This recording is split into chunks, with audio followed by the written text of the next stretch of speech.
بسم اللہ الرحمن الرحیم۔ السلام علیکم ورحمۃ اللہ وبرکاتہ۔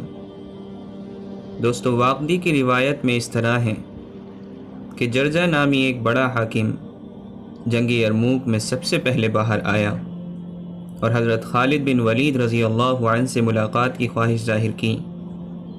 حضرت خالد رضی اللہ عنہ اس کے پاس آئے اور اتنے قریب آئے کہ دونوں کے گھوڑوں کی گردنیں مل گئیں۔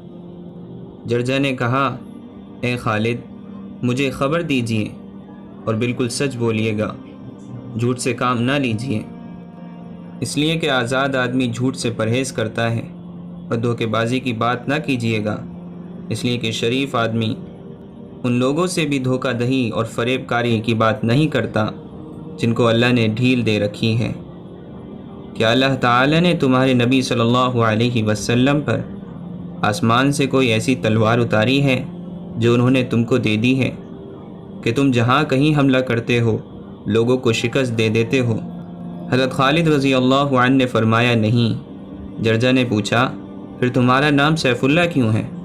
حضرت خالد رضی اللہ عنہ نے کہا، اللہ پاک نے ہم لوگوں میں اپنا نبی بھیجا، انہوں نے ہم کو اسلام کی دعوت دی، ہم سب نے ان سے نفرت برتی اور ان سے دوری چاہی۔ اس کے بعد ہمارے بعض لوگوں نے ان کی تصدیق کی اور ان کے مطیع ہو گئے، اور باقی اسی طرح تکذیب اور منافرت پر اڑے رہے۔ میں بھی انہی لوگوں میں تھا جو تکذیب پر اڑے ہوئے تھے اور آپ صلی اللہ علیہ وسلم سے دور بھاگتے تھے۔